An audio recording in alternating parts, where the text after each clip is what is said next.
Yadier Molina is a riddle, wrapped in a mystery, inside an enigma. Wait, no. Yadier Molina, contains multitudes. Okay, Yadier Molina is a land of contrasts. That doesn't even make sense. Yadier Molina is a baseball player. That much I know is true. He's the current catcher for the St. Louis Cardinals and has been since before some of you were even born. Now, the thing that makes Molina special is simple. He's divisive. He doesn't try to be, he just is. Depending on who you ask, Molina could either be a slam dunk first ballot Hall of Famer, or someone that should just be thankful to make the ballot at all. And in a statistical landscape that believes it can describe a player's value in one number, I'm of course talking about WAR, the fact that any modern baseballer elicits such a wide range of opinions is worth looking into. And that's exactly what I'm gonna do. I'm gonna give 3 different perspectives on the unique career of Yadier Molina, all in the name of finding the truth. Just how good is Yadier Molina, really? Prepare to find out. The first level is from the perspective of someone who knows only the most basic mainstream baseball stats. Let's see what they have to say.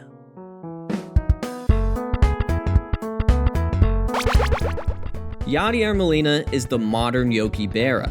It's true. You look at their career numbers in terms of total playing time, batting average, and hits, and they're staggeringly similar. But that's offense. Defensively, why not compare him to Johnny Bench? After all, Yadi is second to Bench all time in Gold Glove awards for catchers. See, what makes Molina special is just how well decorated he is. He has 2 World Series rings, a Silver Slugger, 9 Gold Gloves, 4 Platinum Gloves, and he was just selected to his 10th All-Star roster this year, becoming only the 68th player and 6th catcher in Major League history to reach double-digit All-Star games. And that's including Josh Gibson in the Negro Leagues. Pretty good company. So why do the numbers nerds try to push back against this amazing legacy he's built for himself? Hey Poindexter, here's a stat for you. Yadier Molina is a .328 hitter in 21 World Series games. All throughout his career, he's been clutch in the playoffs, from his homer in Game 7 of the 2006 NLCS, which effectively clinched the series, to single-handedly staving off elimination in Game 4 of the 2019 NLDS. That's just what he does. He's a winner. And it's no wonder that this marriage between a winning player and a winning organization in the Cardinals has existed for so long. Molina recently celebrated his 2,000th game as their backstop. He's the only player in MLB history to catch 2,000 games exclusively for one team. In an era where today's athletes are so concerned with load management and launch angle and not fighting in the Korean War, that's quite the accomplishment. And maybe Mr. Molina hasn't fought in a proxy war, but if there was an opportunity, I think he'd do it. After all, he's a real field general. Yeah, you like that transition, don't you? As a field general, Yadi's always been near the top of the leaderboards for taking exception to things. That's what a hard-nosed catcher should do. Pitch too high? Take exception to it. Brandon Phillips talks to you? Take exception to it. Commit catcher's interference? That's right, take exception. That's baseball. That's life. Amir Garrett tried to fight an entire team. The NL Central is anarchy. But Molina's not just a fighter, he's a lover. He won the Roberto Clemente Award for his relief aid to their shared homeland of Puerto Rico. No doubt, he's a leader both on and off the field, and it affects his teammates as well. Look no further than his partnership with Adam Wainwright. For 16 years, they formed one of the most prolific batteries in MLB history. It shouldn't be a surprise that Wainwright's ERA with Molina is almost a run lower than his ERA without him. That's what greatness looks like, and it leaves no doubt in my mind that Yadier Molina is one of the absolute best catchers in MLB history. All the praise given to him by fans, players, and the media is well deserved.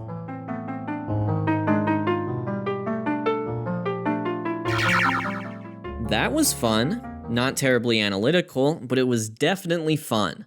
But let's get a second opinion, this time from someone familiar with entry-level sabermetrics. What do they have to say? Really? You're comparing Yadier Molina to Yogi Berra and Johnny Bench? No way. Try Jason Kendall. Look how similar they are, not just in terms of their basic counting stats, but also metrics like OPS Plus and Baseball Reference WAR. So if Molina's so great, where's the love for Jason Kendall? Where is it? I think I know what's happening here. See, Yadi is a Cardinal for life. He's easily identifiable with one historically successful organization and will be remembered fondly for it. But that bias towards players that are franchise legends can be a disservice to those like Jason Kendall, who had journeyman-like careers. Of course, sticking with the same team doesn't make a player any more or less righteous. Players should feel free to exercise whatever agency they can get their hands on. The fact that he stuck around says more about the Cardinals than it does about Molina. But let's get down to business. He's a 41 WAR player. That's the same as Jason Kendall, that's less than Jorge Posada, that's less than Wally Shang. Go in the comments right now and tell me one thing you know about Wally Shang without looking him up. You can't do it. You praise Molina, but you don't know Shang. Seriously, people talk about this guy like he's just gonna waltz into Cooperstown when he's done. He has less WAR than Brett Gardner. And can we please knock it off with these batting average comparisons in the year 2021 of our Lord? Let's use a stat like OPS Plus instead, which normalizes OPS to the ballpark as well as the league's offensive environment. In OPS Plus, 100 is always average, and Molina clocks in below that. He's a below average hitter for his career, but you wouldn't know that if you only cared about batting average. Look at Jim Thome, for example. He had a .402 career on base percentage and slugged .554. He was one of the best left-handed hitters since integration. And you know what? His career batting average is worse than Yadier Molina's, so why use batting average? Yadi is just an accumulator. He's played in MLB long enough to rack up some nice counting stats, but that doesn't make him truly great. He's like Jamie Moyer, but for catchers. At the end of the day, he's 20th in catcher WAR and a whopping 84th in catcher OPS Plus. Yes, he's a good defender. I wouldn't base that assessment off Gold Glove awards, but he is a legitimately great catcher. But is it enough to excuse his below average hitting? Not for me. Final verdict? Overrated. Wow, kinda harsh, but points were made. Is Yadier Molina a statistical fraud? It's time to dig deep and find out.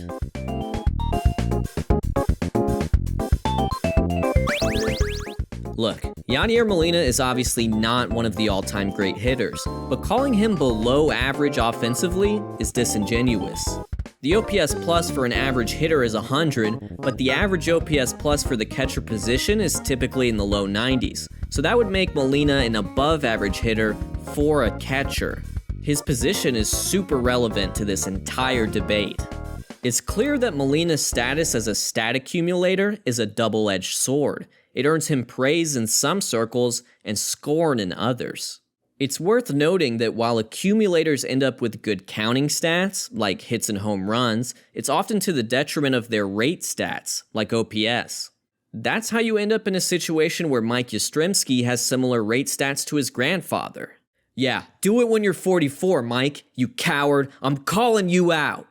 The point is this, longevity, particularly at a position as punishing as catcher, should be in his favor, not to his detriment. Yadier Molina is one of 4 players in MLB history with 2,000 hits while playing the catcher position. Wow, Jason Kendall again. Good for him. Keep in mind, this is only for games they were playing catcher. Don't jump in the comment section yelling at me about games that Joe Mauer or Mike Piazza played at first base or DH.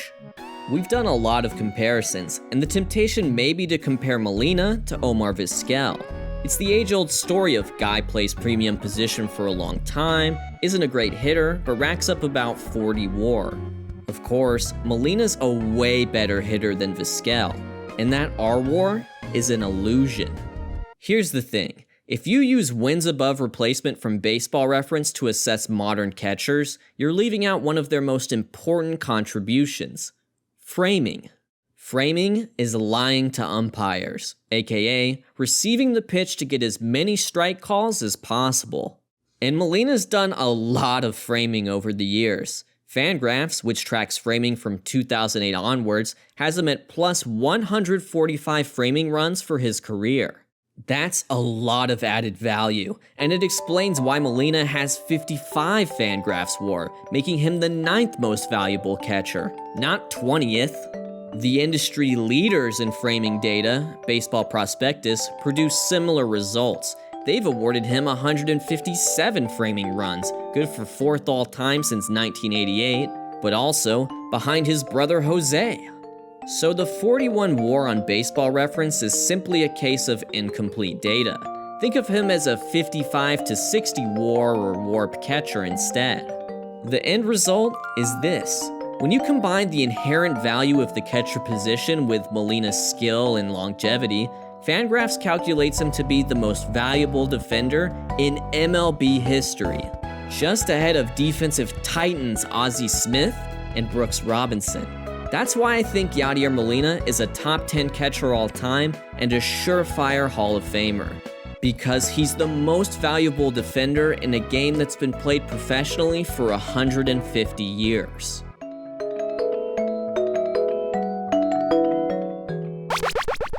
First things first, how cool is it that the best defensive catcher of all time technically isn't even the best catcher in his family? If Jose had Yadi's bat, this video would be about him. What makes the catcher position unique from a sabermetric perspective is that it might just be the least quantifiable position in the game of baseball. Even if new stats for framing have emerged over the last few years, the value of game calling and leadership is yet to be determined, and probably never will be. Yadier Molina is emblematic of this divide between the known and the unknown. When he hits the Hall of Fame ballot, the older electorate will probably praise his intangibles and accolades. Meanwhile, the most basic of stat heads will pounce on his numerical shortcomings. Yet, digging just slightly deeper reveals Molina's true statistical brilliance. So whether you're attracted to things that can be quantified or things that can't be, the conclusion is the same. Yadier Molina is one of the best catchers in MLB history. Doesn't matter what angle you're coming at it from. This separates him from a couple of his contemporaries, Brian McCann and Russell Martin. Those guys are strictly sabermetric darlings because defensive metrics adore them. But will anyone listen? Will the non-sabermetrician listen to the stat nerd saying, "Look at Martin's framing, guys. Look at McCann's warp"? I don't think so, but they still love Molina. He's a player that makes us think, a player that helps us acknowledge the known and the unknown, a player that makes people angry on the internet. He's perfect. And we've explored all of that without mentioning the most extraordinary thing about Yadier Molina. It's the arm. This is a graph of stolen bases allowed by teams since 2005, Molina's first full season in the big leagues. It's a gentle slope down from team to team, with an average of about 1,500 stolen bases allowed. And then, there's the Cardinals. That's what Yadier Molina can do for you. Not only has he been hyper-efficient at throwing out would-be base stealers, his very presence dissuades runners from stealing in the first place. This is best illustrated through the example of Andrew McCutchen. With the exception of a weird fever dream I had, McCutchen has played his entire career in the National League, and most of it in the NL Central with the Pirates. And as a Pirate, plundering bases was part of his game. He had the 5th most steals in the National League during his years in Pittsburgh. On April 22, 2012, McCutchen stole second versus Molina. It was his 8th career steal versus Molina, but at the expense of 7 caught stealings. Not a good ratio. From that date onward, we're talking from April 2012 onward, Andrew McCutchen would attempt another 129 steals in a Pirates uniform. None of them came against Yadier Molina. Think about that. Andrew McCutchen played in the same division as Yadier Molina, the guy known for never taking a day off. He attempted 129 steals across almost 6 seasons and didn't run on Molina once. He ran on Cardinals backup Tony Cruz. He won MVP. He took the Pirates to the playoffs 3 times. He became baseball royalty, but he did not run on Yadier Molina. He even got traded to the Giants and stole a base against Francisco Peña. Who even is that? Kutch must have seen the lineups that day and thought to himself, "No Yadi? Well, time to run." That's the Molina effect.